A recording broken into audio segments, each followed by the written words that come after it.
Money friends are going to lie about me. They don't want me in Washington, and they'll smear me and lie about me to keep me from being elected. And put America first and bring our manufacturing back here to the U.S. and stop relying so much on China. And we've got to secure our border. Campaign 2022, Oklahoma votes. The U.S. House District 2 Republican debate. Good evening, and thank you for joining us for our one-hour discussion of issues important to many Oklahomans.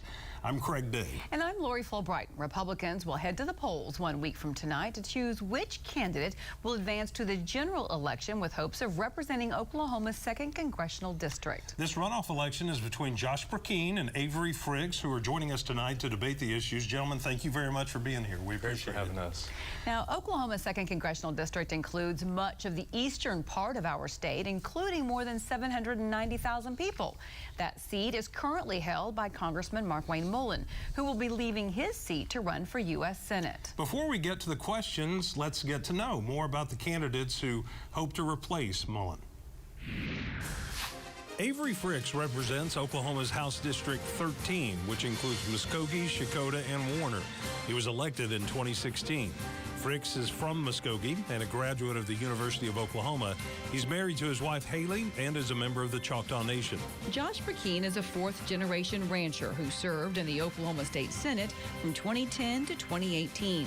Before that, he was a field representative for southeastern Oklahoma for Senator Tom Coburn. He graduated from Oklahoma State University and is a Choctaw Nation citizen. He and his wife, Casey, have 4 children, and they live in Cole County. And here are the general rules for tonight's debate. The candidates will have 1 minute and 15 seconds to respond to a question. As the moderators, we will allow rebuttal responses of up to 45 seconds at our discretion. Now, we have asked the candidates, as we do in every debate, not to interrupt each other so that we can hear their full answers. Each candidate will be allowed 2 minutes for a closing statement. The order of the closing statements was determined earlier this evening by a coin toss. News on 6 has an independent Washington, D.C. bureau, as you no doubt know, and it focuses on topics and issues that affect Oklahomans. So Alex Cameron will be joining us live from the bureau throughout the evening to ask the candidates some questions as well tonight. And Jonathan Cooper is standing by at our digital desk to bring us viewer questions and reaction from our virtual audience this evening.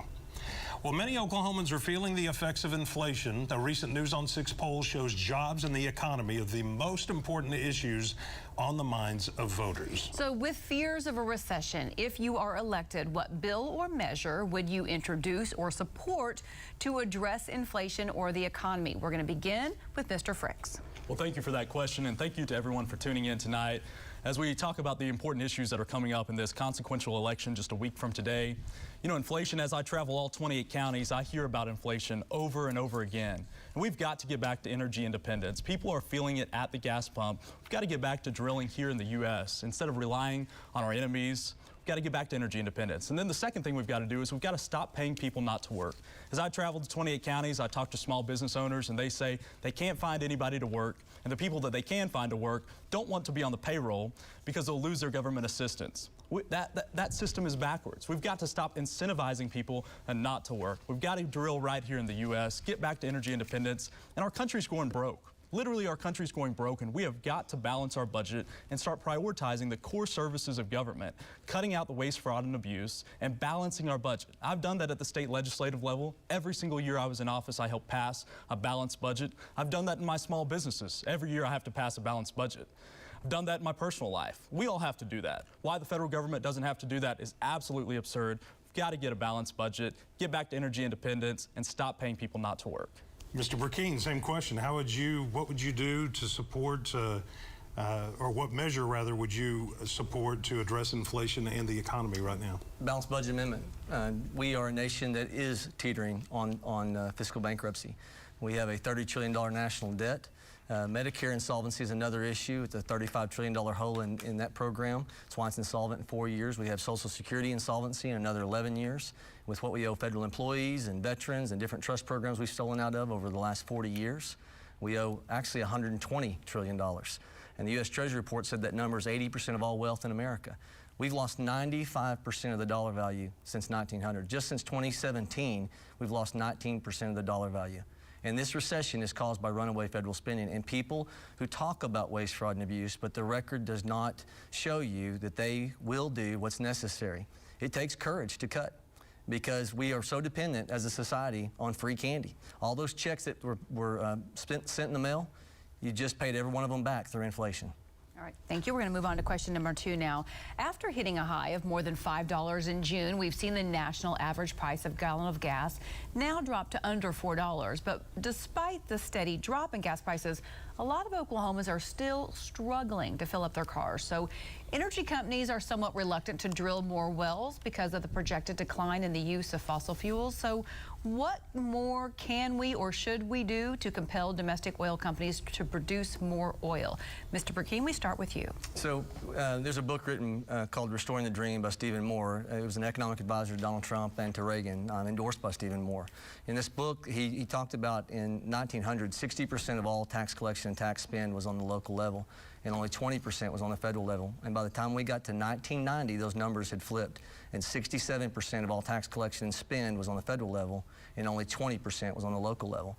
Well, with taxes comes regulatory environment. You have states right now that can actually, under state purview, private property, California and Texas share this. They can offset the drilling process within under 30 days. They can authorize a drilling permit. And we have a federal government that takes 2 to 3 years to do that. And so return power and decision making back to the states. Let the states have the ability to regulate. Let the states be able to let the free market be unleashed, whereas the federal government stymies it. Mr. Frix. You know, under President Trump, we were energy dependent. Day 1 in office, Joe Biden shuts down the Keystone Pipeline, and now he's not allowing drilling on our federal lands. We have got to get the federal government out of the way and allow our oil and gas companies to drill on those federal lands and open up those permits entirely to allow that drilling to occur. You know, we're happy to see the gas prices go down slightly, but we got to still remember it's still $1.50 higher than when President Trump left office. We have got to get back to being energy independent, and we've got to make sure that the government gets out of the way. In small business, I've seen it time and time again, the more the government is involved, the worse that small businesses have to compete. Our #1 competitor should not be the federal government. We've got to get allow small businesses to thrive, allow our oil and gas industry to thrive, and fossil fuels are not going away. We look at what happened with the winter storm here in Oklahoma just recently. We relied on those fossil fuels. That's what kept us going. And so fossil fuels are not going away. We've got to drill here in the U.S. and stop relying on our enemies. All right, we're going to move on to our next question. The government has spent trillions of dollars on COVID relief. Many people are concerned the United States cannot keep spending at this pace. What are your thoughts on federal spending, the deficit, and fiscal matters? And we're going to start with Mr. Frix. You know, as I mentioned before, we have got to balance our budget. We have got to do that. I've done that at the state level. I've done that in my small businesses. I've done that. We've got to get back to being a balanced budget country. The last time we had a balanced budget by the federal government was in the 90s. You know, serving in the state house, I had to make some tough decisions. I rolled up my sleeves and I went to work to make sure we balanced our budget. And we did so in a way that actually cut taxes for all Oklahomans and passed a tax reform package that ended up actually cutting taxes for all Oklahomans. And now we have over $2 billion in our rainy day fund. We have got to get back to a balanced budget, and that will be one of my top priorities as your next congressman. Mr. Brecheen. So I want to correct something. My opponent just said that he cut taxes. He voted 12 different times to raise taxes on Oklahomans in his time in the legislature. We were there at the same time in 2017 and 2018. His record will show you that he voted 12 different times to raise taxes on Oklahomans, $2.77 billion with a B in tax increases on Oklahomans. And so it's a disingenuous answer to say that he's voted for tax decreases. Too many politicians are willing to talk about waste, fraud, and abuse. When in 2018 occurred, I was up there. I was one of only 4 in the Oklahoma State Senate that refused to raise taxes, and I wasn't just saying no. I had 3 bills that would have put $225 million on the table. Cutting corporate welfare to the wind industry was one of them. 60 lobbyists fought against us on that. All 3 of those bills passed the full House, the full Senate. There was legislative buy-in. They refused to do the right thing. They raised your taxes, and that includes your tax at the pump. All right, we will allow a rebuttal if you Yes. would like on that, Mr. Frix. 45 seconds, please. You know, this is a continuation of the dark money half-truths. You know, half-truths are full lies. I think that's something that we do agree on. And here, we've seen dark money groups. A guy out of Philadelphia is putting millions of dollars into the campaign to distort my record. I'm proud of my record. I helped us pass a balanced budget, and we cut taxes for every single Oklahoman. When I went into the legislature to today, Oklahomans are paying less taxes, and I'm proud of that. Oklahoma is better off today than we were 6 years years ago. And the only ones that would disagree that are woke companies and the liberal left. I'm proud of my record of cutting taxes and balancing the budget. My opponent, he didn't balance the budget. He voted against balancing the budget. He voted with the Democrats. It's easy to talk about balancing the budget, but I have a history of actually doing it. Mr. Brecheen. So I didn't, the vote was, are you going to raise the taxes on Oklahomans? It's easy to talk about being a MAGA conservative. But when push comes to shove, while President Trump was leading a tax decrease on the families of Oklahoma and all of America, my opponent had the choice. Do I raise taxes or do we look for waste, fraud, and abuse? They looked to raising the tax. I authored the 3 bills that would have put $225 million on the table. I didn't co-author them, I authored them. They either passed the full House or the full Senate. One of those bills, getting rid of the corporate welfare for the wind industry, had 60 lobbyists fighting against me. Even waste has a constituency. And so you can say that you're a MAGA conservative, but when President Trump is cutting taxes and you're raising taxes, your record doesn't prove true. Okay, we appreciate those responses, but we are going to move on now to make sure we get several, since each of you had a rebuttal on that. You can address that in your closing statements if you'd like. Our next question does come now from Alex Cameron, who is in our Independent News on 6 Washington Bureau. Alex? Lori, thanks. Earlier this month, Kansas voters soundly rejected a measure that would have taken abortion rights out of that state's constitution. Now, this came after the Supreme Court overturned Roe v. Wade. It came after Governor Stitt signed the nation's strictest abortion ban into law in our state. So the question is, should states be able to decide how to handle issues like abortion, or should Washington decide for the states? We begin with Mr. Brecheen. It's both. The Constitution says the Declaration of Independence, which is referenced by the Constitution, at the end of the Constitution it says the year of our Lord of the 12th, which is a reference to the Declaration of Independence. And the Declaration of Independence says we hold these truths to be self-evident, that all men are created equal, that they are endowed by their Creator with certain unalienable rights, that among these rights are life, liberty, and the pursuit of happiness, that to secure these rights, governments are instituted among men. The Constitution hinges on the Declaration of Independence, and people, liberal ideology doesn't like that because it talks about God and it talks about securing life. And so the Constitution, as hinged on the Declaration of Independence, says that we have a right to secure the right to life on the federal level, and it should be the state doing the same thing. I have a 100% pro-life voting record. I ran the bill to stop the dismemberment abortion process. It passed with Representative Pam Peterson, and this is a moral issue that has to be addressed. Innocent bloodshed, abortion is murder. Mr. Frix.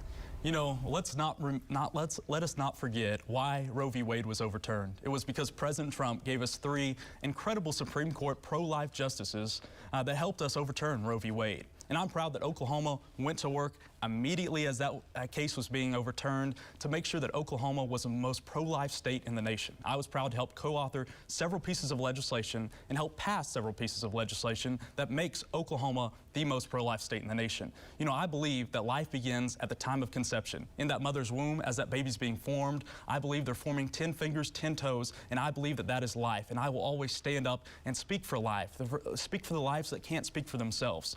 I will always stand for pro-life, whether that's at the federal level, whether at the state level, wherever God puts me, I will always stand for the right of life. The Community Food Bank of Eastern Oklahoma says Oklahoma's 2nd Congressional District now has the highest projected food insecurity rate, or one of the highest in the country, at 11.2%. So if elected, what would you do to address food insecurity in this part of the state? We'll start with Mr. Frix. You know, we have a food shortage that's quickly approaching, and we're seeing this right now as we speak. As I travel to 28 counties and I talk to farmers and ranchers all across the 28 counties, I talk to generational farmers and generational ranchers that have been in the business for generations, and they just can't afford to operate anymore, and they're going out of business. Whether that's the price of fertilizer has gone up too much, whether that's the price of diesel has just gone through the roof, or maybe they got a great cash offer from some Chinese or foreign national on their land that they could not refuse. Whatever the case may be, all those things combined, they're going out of business. And we don't see new ones starting up to replace the ones that are leaving business. So we have a food shortage on our hands. It's only going to get worse. The liberal left in Washington, D.C., they want that to happen. They hate the agriculture industry. They have targeted attacks on the agriculture industry through the EPA and other environmental agencies, and they want us all to move to fake chicken and fake meat. But I'm always going to stand for our agriculture industry. That's why I'm always going to support the Farm Bill. I'm willing to roll up my sleeves and do whatever it takes to make sure that these farmers and ranchers don't go out of business and that they stay around. And one of the best ways we can do that is getting government out of their way. As a small business owner myself, I always know that the more government's involved, the less the small business has to be able to compete on their own. We've got to get government out of the way and allow our farmers and ranchers to be successful. Mr. Brecheen. So I am a farmer and rancher. In 1998, I was state FFA president. I've ranched for over 25 years. I've been in the cutting horse industry, run a small herd of cows. And you know, the greatest issue that farmers and ranchers are facing, in addition, we need rain, praying for rain. The greatest issue is the fact that a roll of barbed wire costs, you know, $138. I'm talking about the good barbed wire. For anybody that ranches, they know what I'm talking about. And it was 10 years ago, it was only $60. And T-post, $6 and $3 10 years ago. Devaluation of the dollar is the greatest hindrance to any business right now. And people must understand the only reason we have devaluation of the dollar is runaway federal spending. If you'll get the federal government under control and make sure that we have a commodity-based monetary supply again, we can solve a whole lot of problems. Both of you sort of addressed our next question a little bit in your answer there, so we'll go ahead and ask this question, but maybe you can limit your response and we'll try to get to more topics.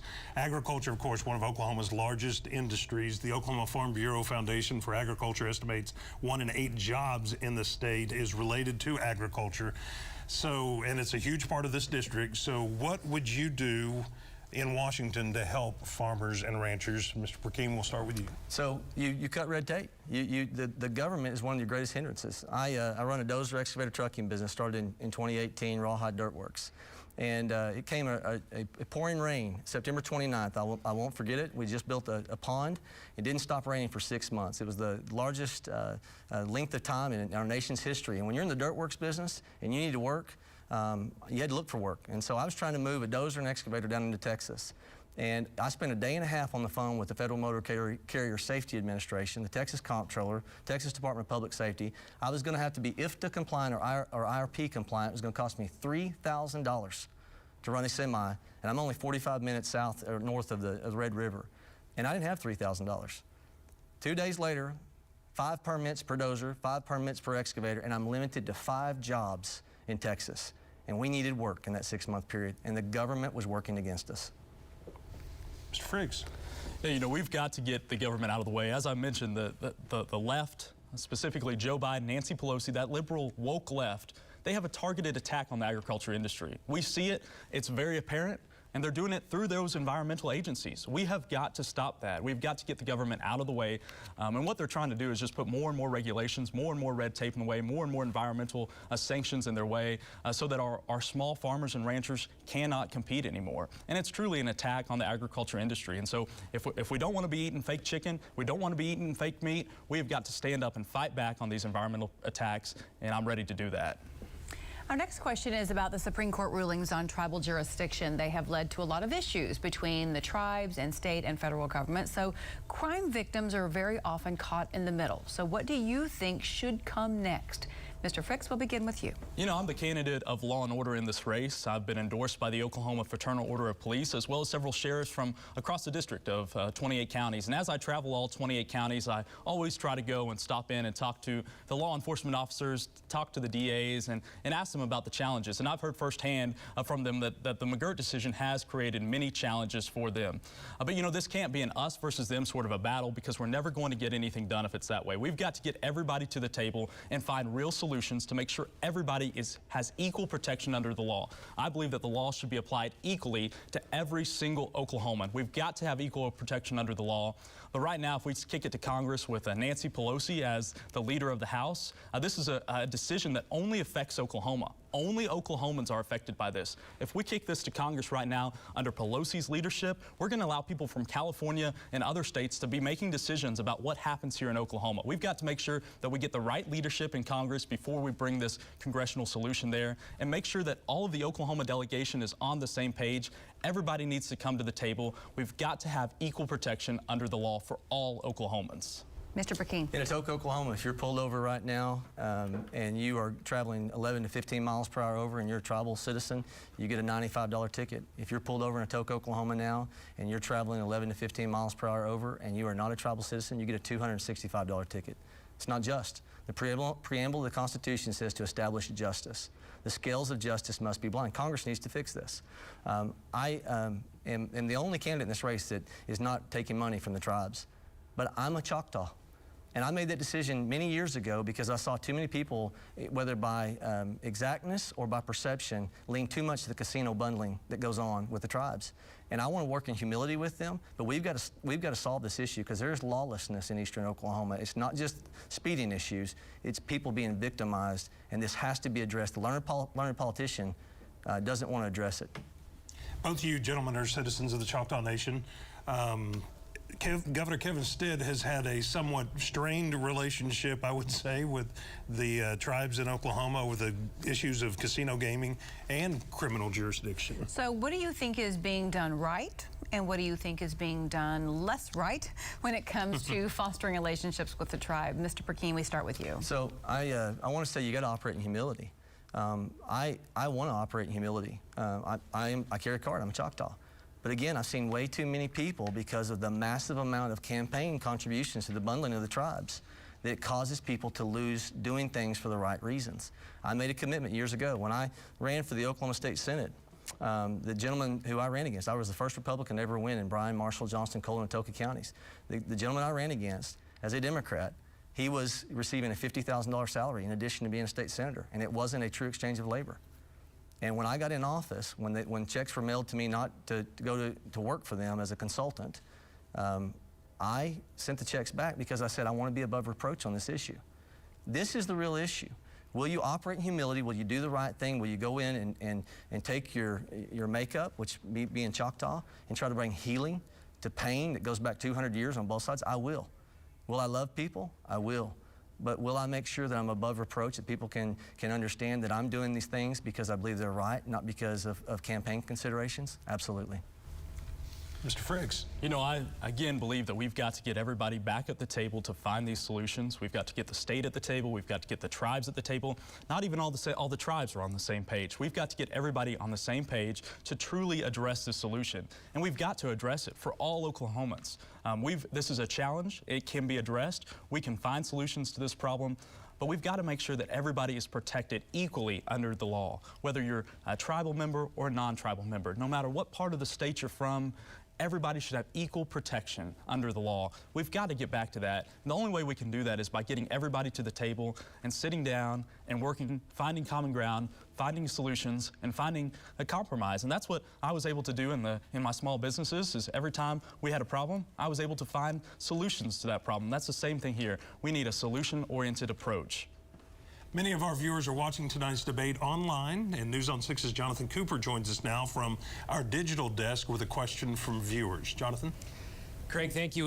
We've received a lot of great questions from viewers through Facebook and through our text line as well, but I want to ask specifically about health care, and Maria asks this. Maria says that I'm retired and on a fixed income. Today, President Biden signed the Inflation Reduction Act. As part of that bill, the federal government can now negotiate the price of expensive prescription drugs for people on Medicare and limit the monthly cost of insulin. Do you think this will help Oklahomans? Mr. Frix, we'll begin with you. You know, as I've seen them passing, just because they name a bill something doesn't necessarily mean that it does what they've named the bill. You know, we saw the passing of the Affordable Care Act. They said that was going to make health insurance and health care affordable to all Americans. What did we see after the passing of that? Our health insurance costs went up, our health care costs went up, and they continue to go up every single month. And now they passed the Inflation Reduction Act, which is nothing but hiring 87,000 more IRS agents to go after hardworking Oklahomans like you and I. I mean, it's not going to address inflation. We know that what caused inflation was more government spending. And so what did they do in this bill? They spent even more, and then they said, we're just going to title it the Inflation Reduction Act, and that's going to get rid of inflation. Absolutely. It didn't work with absolutely not. It didn't work with the Affordable Care Act. It's not going to work with the Inflation Reduction Act. And I'm proud to stand up and fight back on that. We've got to stand and fight back to truly get health insurance costs down. We've got to get the government out of the way. Just like I said in small business, we've got to get government out of the way. For health care, the more government's involved, the more our prices go up. Mr. Brecheen. So more government is not the solution for the healthcare issues. 15, 20 years ago when I was working for Tom Coburn, he was talking about catastrophic loss insurance, high deductible policies. If you want to know the problems in healthcare, watch every time the government does something that increases the cost. In 1960, 50% of all healthcare purchases were retained, risk retention, meaning that when you bought something, you actually cared about the cost because you had part of the cost, 50% of it, that you actually paid out of pocket. Today, it's only 10%. Healthcare is one of those few purchases that we make where we're not concerned about quality and cost. Free market solutions is how we restore sanity to these runaway costs in healthcare. I'll give you one last example. I had a procedure with my wife. $500 was the cash price. We paid it. Got a bill, they didn't know we'd already paid it. $7,000 was the insurance cost. Our next question is about experience. You both come from different backgrounds. What experience, both career and life experience, do you have that you think will benefit Oklahomans? Mr. Brecheen, we start with you. So I have years in the free market experience. I'm 43 years of age. When I left college, I didn't get in politics. I trained cutting horses for a couple of years as a non-pro. And that means that I was training futurity prospects for sales, for large, small futurities. And I was running a bulldozer in the afternoon. And I was learning the heavy equipment industry. And then I went to work for Tom Coburn. I also maintained a ranch breeding business within the equine industry, and then a training and sales business that I continued years after that. And then I ran for the Oklahoma State Senate. I self-term limited. I said I'll go to the state capitol. I'll be a true conservative. I'll come home. I left with one of the most consistent conservative voting records of anybody that I served with, third most conservative. And by the time I came home, 8 years later, I came home keeping my word. Psalms 15, he swears to his own hurt and will not relent. I came home and placed myself back in the free market, started another business, Rawhide Dirtworks LLC. And when you work in the free market, you understand what people deal with. You understand the value. If you've not always just had a government job, context matters. Empathy in the free market matters. So that you would get to Washington, D.C., you really know what regulation and what the government can do and how it can punish you as someone trying to start a business, and how it steals opportunity because of tax collection and regulation. Mr. Frix. You know, I grew up in Muskogee, Oklahoma, working in a family construction business that my great-granddad started back in 1940, and I'm proud to continue that business on today. I started another small business of my own. My wife actually owns a small business, and we continue to run those small businesses today. I'm proud of what we've been able to accomplish with those businesses, but I'm also proud to have served in the Oklahoma legislature for the last 6 years. When I came into the legislature, it was one of the toughest sessions we had seen in many years. But that small business experience allowed me to roll up my sleeves and go to work and make sure that we found the right solutions for Oklahoma. And now Oklahomans are better off today than they were 6 years ago. We went from the 16th most conservative state to the 11th most conservative state because we rolled up our sleeves and we went to work. I'm proud of our record of fighting to support Trump's agenda. You know, we cut taxes again on all Oklahomans. Every single one of our Oklahomans received an income tax cut. Corporations in Oklahoma received an income tax cut. I'm proud of our record. I'm proud of my experience working in the private sector and small business, and I'm proud of my service in the state legislature. Boy, a lot of money is being spent from out of state on ads for this race. Why is so much money being spent on a Republican runoff election? And what do you think of the ads, both the ones targeting you and the ones targeting your opponent? Mr. Frix? You know, I would like to see all the dark money, outside money, out of our elections. I think it really, it distorts the image for voters. I think everything should be coming from the candidates directly. But unfortunately, that's the law of the land here today, and that's how things operate. You know, I'm proud that my top contributor is myself. I'm invested in my race. I'm proud of that.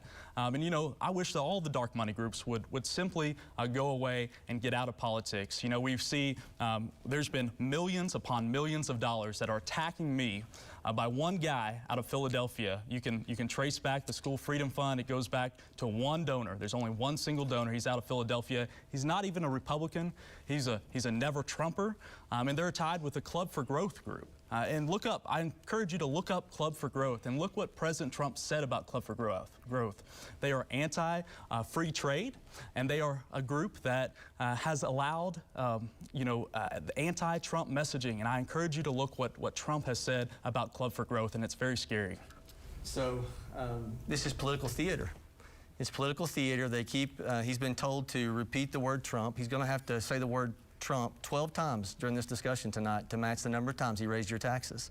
He's going to have to say the word President Trump 3 more times to match the number of times, the years that he was a Democrat. He's 28 years of age. He was a Democrat. He admitted this at the Cherokee County debate last week.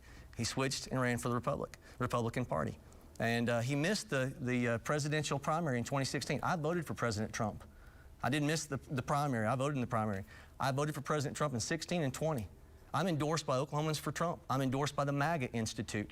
I support President Trump's agenda. The dark money is the smears that are trying to make me look like a liberal when the truth is I'm the conservative in the race.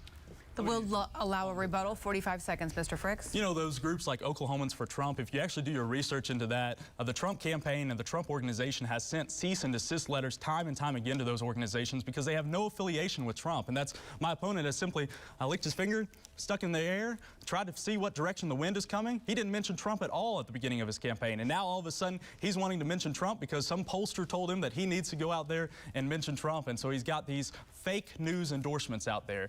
You know, I'm proud of my record. We cut taxes again for all Oklahomans. A half-truth is a full lie. You know that. You know that we cut taxes for every single Oklahoman. I was registered Democrat for a short period of time to be able to vote in a local county election in Muskogee County. We didn't have any Republicans running for some local offices. And check the record. I did vote for President Trump. I did vote in that presidential election. Mr. Brecheen. And so it's just political theater. It's designed, I voted for Trump, I supported Trump, and what's amazing is my opponent, I spoke to him in private under biblical mandate to talk to someone in private and then address it publicly. I talked to him in private and told him he knew that this smear about me being a never-Trumper is a lie. I went to him in private and I said that to him a few days ago. You can go to my Facebook page. I was working, hustling the free market. Go look in my 2019. First, I'd been on Facebook for years. One of my very first posts was Franklin Graham saying the reason why I back Trump is because he defends the Christian faith. I'd been on social media for years. They don't want to look for the truth because it doesn't fit the narrative. They are trying to get people, uninformed voters, to buy the lie that I'm a never-Trumper because they can't talk about their record because their record is not MAGA. Their record is more like Bernie Sanders when it comes to tax policy. Let's stay with the issue of the attack ads for just one moment, please. So what do you think is the biggest falsehood or the biggest misconception about you that you've seen from these ads? We'll start with Mr. Brecheen. The fact that they're saying I'm a never-Trumper. I supported Donald Trump. Go back and look at my personal Facebook pages. Personal Facebook. They didn't want to look for the truth. It doesn't fit their narrative.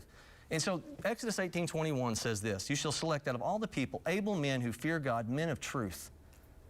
How someone campaigns is how they will legislate and how they will govern. If they're willing by their own ambition to, when you can easily find on Facebook, the multiple times I posted positive things about President Trump on my personal Facebook page, and you choose to run the narrative, not just the third parties, but my opponent, it tells you something about character. Truth matters. Now, I addressed this to him in private. I'm bringing it up publicly. He knows it's not truth. Ambition will break the strongest cords of our Constitution as a whale goes through a net, John Adams told us.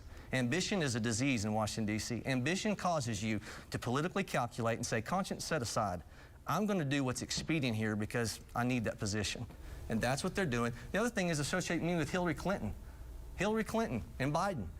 I rank third most conservative by the OklahomaConstitution.com index, which has been rating legislators since 1979. He ranks 65th in his lifetime score. I rank third. That means there's only 34 people that are less conservative than he is, and half of them are Democrats. In 2017, go look at his record, OklahomaConstitution.com. He had a score of 10, and I have a score of 90. Okay, we're going to have to Mr. Frix, your response? You know, you got to go back and you got to look at the facts.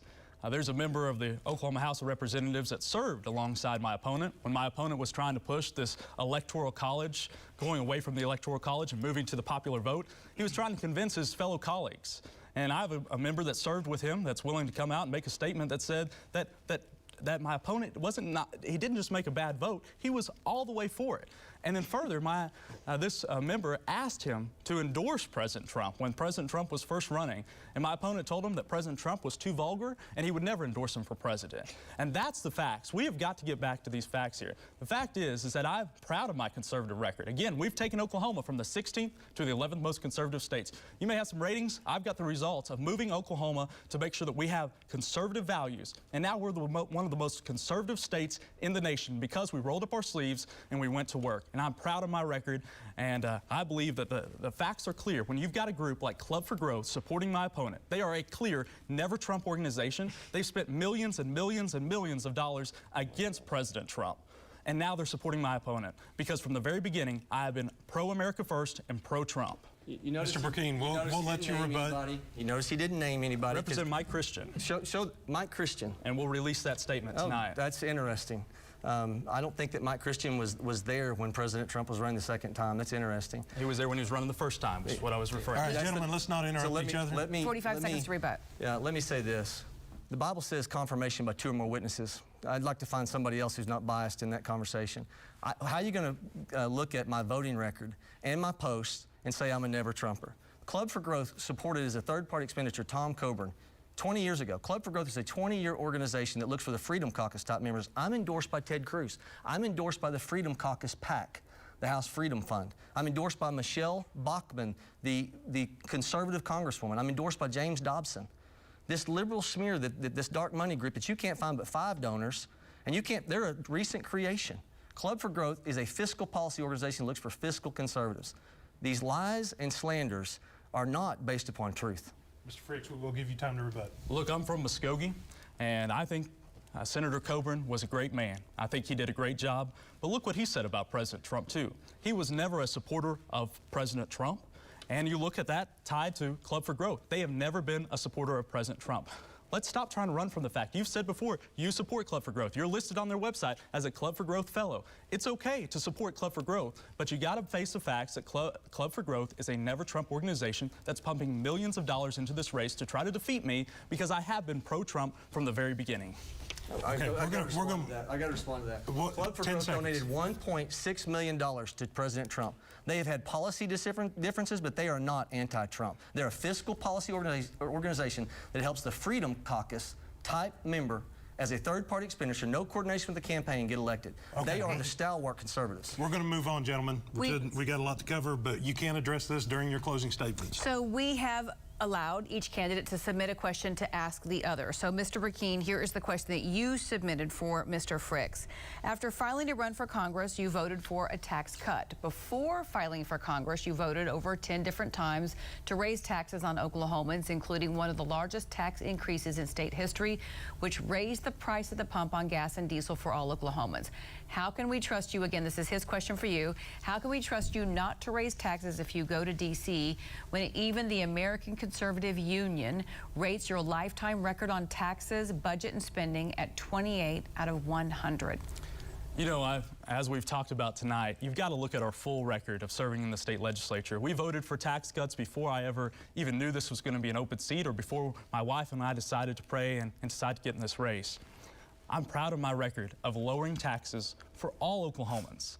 We've cut the income tax significantly on all Oklahomans, on our businesses, and now today, 6 years later, from the time I came into office to today, Oklahomans are paying less taxes. All right, and this is the question that Mr. Frix had for Mr. Brecheen. He says, you have based your campaign on your unwavering support for the late Dr. Coburn. Dr. Coburn said this about President Trump. Donald Trump is perpetrating a fraud on the American people. He simply lacks the character, skills, and policy knowledge to turn his grandiose promises into reality. Put simply, Donald Trump has no plans to make America great again. He is a populist without portfolio. Those are Dr. Coburn's words. Mr. Brecheen, do you stand by Dr. Coburn's words? What year? What year? Avery, what year was that statement made? At the very beginning. What year, Avery? In 2016. Oh, okay.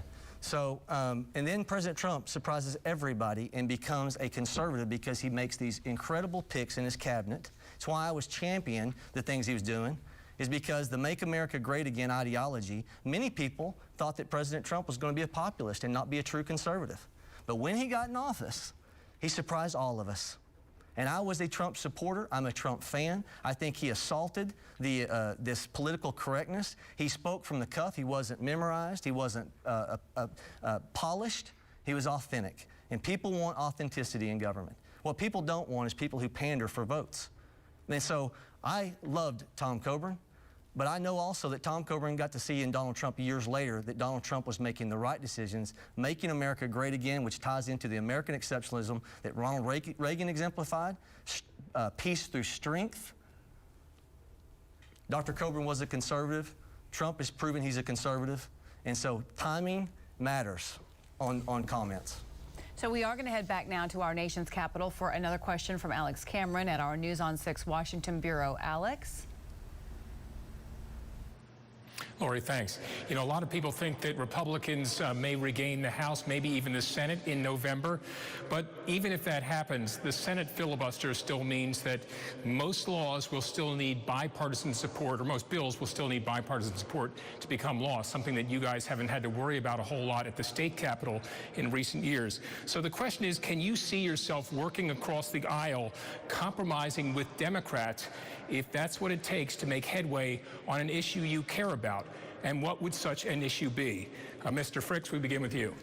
You know, I'm always willing to work with anybody who loves this country. But now we see over 90 members of Congress, last count that I heard, that go around the U.S. Capitol building wearing a pin on their lapel that says Socialist Democrat. I can never sit across the table. I can never work with anyone who hates this country. But anybody who loves this country, who believes that this country is the greatest country on this planet, I'm always willing to sit down and work with them. Mr. Brecheen. So I want to say this. Representative Frix and I have had a discussion tonight that's I'm calling out bull. And that doesn't mean I don't care about him as an individual and want good for him. I pray for Representative Frix. I pray for people that, again, ambition can cause you to do things that otherwise you wouldn't do, and with pressure's on. But we have to love people. And so the way that you influence someone is you love them. And you can have a disagreement and you still love them. And there's a quote by Charles Spurgeon I think a lot of, and it says, "For us to hate those who are in error, or speak of them with contempt, or wish them ill, or do them wrong is not according to the Spirit of Christ." And the conquering weapon of the Christian is love. Would you like to respond? Yes, 45 seconds. It's absolutely laughable to say that you should not have ambition to run for Congress. I mean, obviously you have ambition or you would not be here running for Congress today. You know, I'm proud that I think one of the things that's wrong with our country today is that we have too many people out there that don't have ambition, that are not willing to get up off their couch and go to work. That's why we have a major job shortage out there.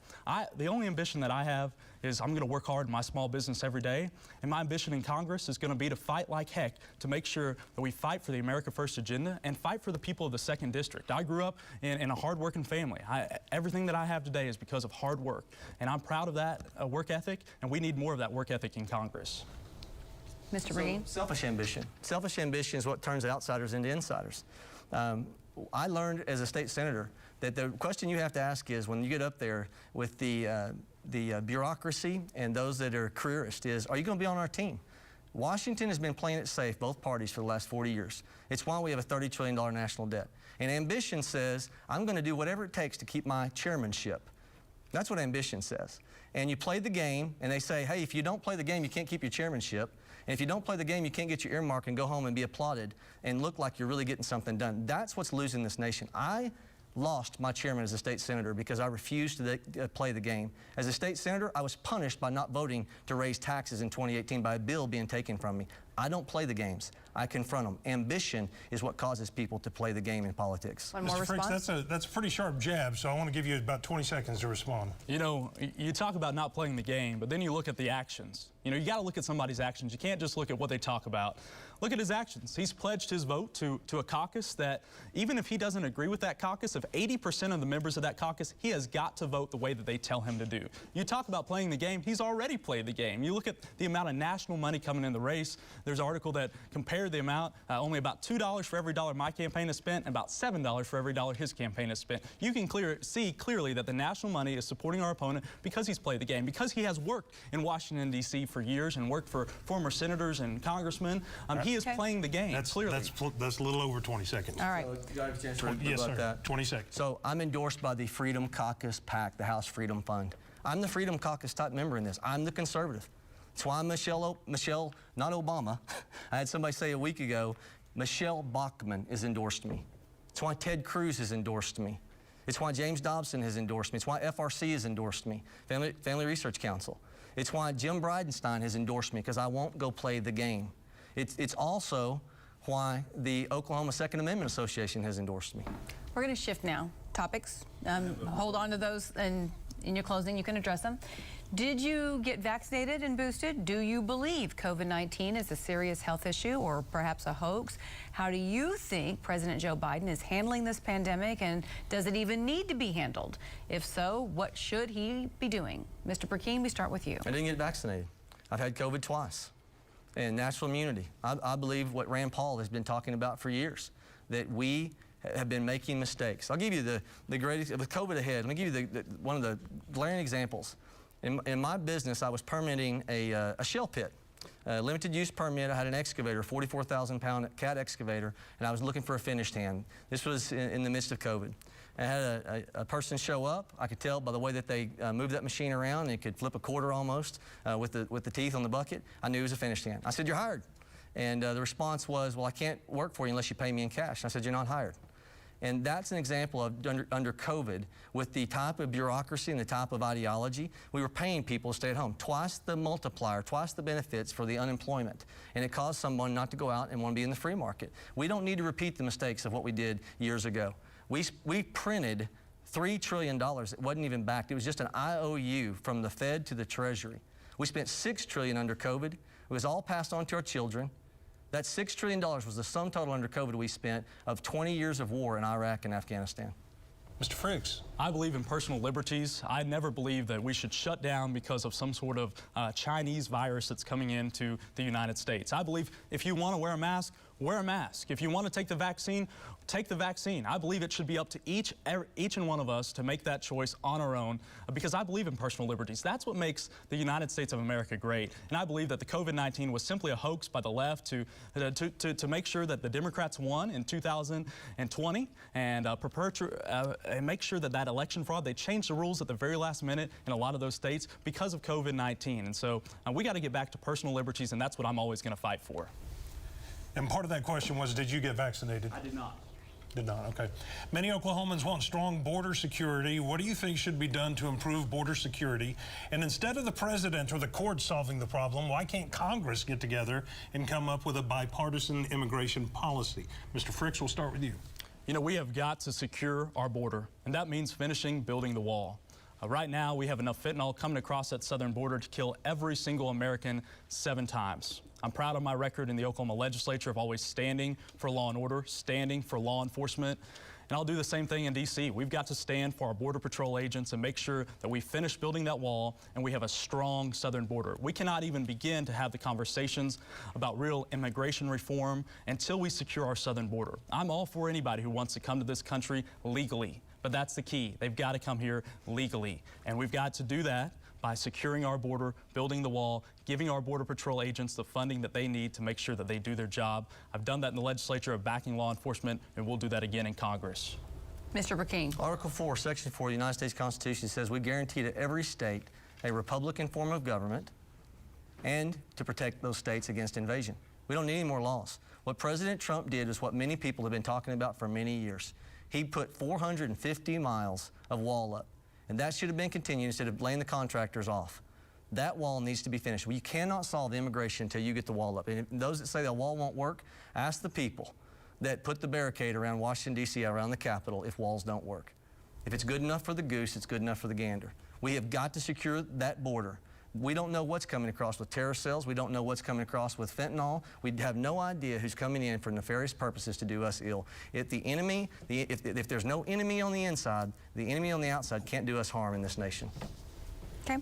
From cyber attacks to the growing power and influence of China to concerns about Russia, many people are concerned about the different threats to America. We want to know what you see as the biggest external threat to America, and how would you address it in Congress, Mr. Brecheen?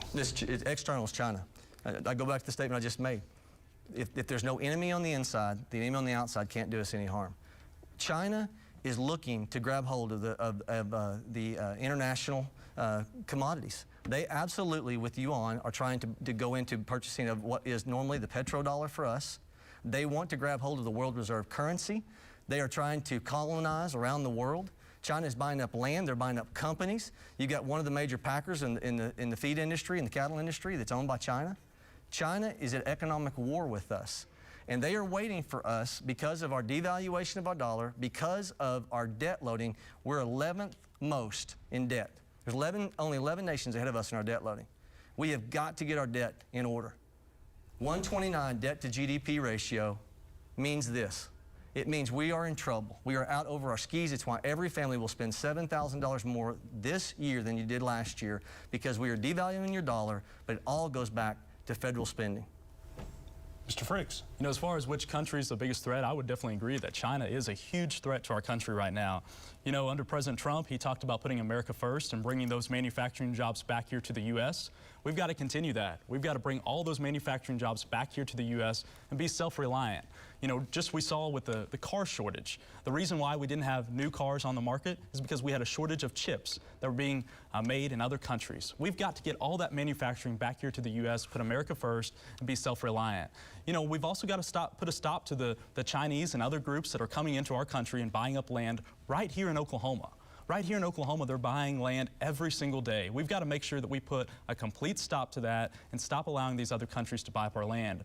But I believe also our top foreign policy issue, biggest threat to our country, should be securing our border. We have got to do that first and foremost, or we're going to continue to see our country infiltrated with people coming across the southern border. It is wide open right now, and until we stand up and secure our border, we're going to continue to face these challenges. Before we get to the closing statements, which you, of course, will each have 2 minutes for, we want to ask you a quick question, so 45-second answer if that's possible, and we're limiting it just so we can make sure you have your closings. What is something that you learned on the campaign trail? Mr. Frix. You know, it's been great traveling all 28 counties, and I've learned from people all across the 28 counties how much they love this country. It is absolutely incredible to see so many people from all 28 counties talking about how much they love this country. I love this country. My granddad loves this country. My family loves this country. Knew that growing up. But to see that same love in other people from all across the 28 counties is absolutely encouraging, and it gives me hope for the future of our country. Thank you for keeping it under 40 seconds. About 3 or 4 nights ago, we're driving home in the Calvin area. A truck is rolled over, a semi-truck had slammed on its brakes, a water truck, and he had run up the incline, busted the back of the window in. We were the second on the scene, and this gentleman stumbles out. He looked like he'd had enough to drink, and he then made his exit in the dark as I was asking, you know, who else is in the vehicle. He had tribal tags. We had some people that showed up, and I began to ask the deputies, we're filling out a deposition on what was going on, about their concern that you never know once these cases are handed over what happens. He told me about a child pornography case he'd handed over to the tribal courts. He had never subpoenaed on it 2 years ago. We have got to fix this McGirt issue. Okay, it is now time for those closing statements that we told you that we would have. We have set aside 2 minutes for each candidate to give, and we are going to begin closings with Mr. Frix. Well, thank you all for tuning in tonight, and thank you for listening to us talk about these important issues that are facing our state and facing our country. You know, I want to tell you a little bit more about myself. I grew up in Muskogee, Oklahoma. My granddad started in the small business, and I worked alongside my granddad. And unfortunately, he's no longer with us. But he taught me 2 things that I've always kept with me in everything that I do. First and foremost, he said, is to honor God. In everything he did, he tried to honor God, share the gospel. He was never afraid to put God first in everything he did. Second thing he taught me was to always have a strong work ethic. He said, if you have the right work ethic and you're willing to work harder than everybody else, you can achieve anything you want to achieve. That's the American dream. And that's what I've tried to do in everything that I've done, from small business to politics in my personal life, is to put God first in every single thing that I do and to work harder than the rest and have that work ethic. But as I see what's happening in D.C. right now, that American dream is quickly being eroded. And we've got to stand up and fight for that American dream, fight to take our country back. We're not going to have a country where we can achieve that American dream. You know, the liberals in Congress, they're wanting to redefine everything. They've redefined what a recession is. They've redefined what infrastructure is. They've redefined what a man and a woman is. We have got to get back, and now they're wanting to redefine what our country is. We've got to get back to the foundation of our country, which means putting America first and standing up for our small business owners, standing up for that American dream, which makes our country so great. I love this country. I believe this country is the best country on our planet. But we've got to stand up and fight for our country for our next generations. I'm young, I'm fearless, I'm hardworking, I'm a great listener, and I'm ready to stand up and fight for the future of our country, and I'd be humbled to have your vote for Avery Frix on Tuesday, August 23rd. Thank you and God bless. Mr. Brecheen. So Exodus 18:21 says, "You shall select out of all the people able men who fear God, men of truth, those who hate dishonest gain, and you shall place these over them as leaders over thousands, over hundreds, over 50s, over 10s." And so my campaign's operating in truth. There's not something I've put out with my authorization on that's not truth, that I can't look someone in the eye and say that's absolute truth. That matters. How someone campaigns is how they will govern, is how they will legislate. If ambition drives you to smear and put your own name, I'm not talking about third-party groups that spend, I'm talking about your own campaign name, endorsed by, and you put your name on it, and it's not based in full truth, it tells you something about character. And what you got to ask yourself is when nobody's watching in caucus, can you trust that person's character to do the right thing? There's a reason why I'm endorsed by Ted Cruz, Michelle Bachmann, James Dobson, David Barton, Jim Bridenstine, OK2A, Stephen Moore, who advised both Reagan and Trump. I'm a conservative. I didn't play the games. You don't have to worry when I get up there what I'm going to do, that I'm not going to convert from outsider status into insider status because my record tells you otherwise. Records matter. Rhetoric is cheap. Everyone's a campaign conservative. Everybody's a campaign conservative, but go look at their record. I was rated third most conservative out of everyone that I served with, OklahomaConstitution.com. Do your research. Do not listen to people that have a bias. Well, gentlemen, we want to thank you both for being here with us tonight. I know you've been incredibly busy on the campaign trail, so thank you for joining us and letting our viewers find out a little bit more about you and where you stand on the issues. And thank you for joining us tonight for this debate. We appreciate that as well. Of course, the runoff election is 1 week from tonight, August 23rd. The winner of this race faces the Democrat and independent candidates on November 8th. We'll see you back here for News on 6 at 10 o'clock. Thanks for joining us. Have a good night. Good night.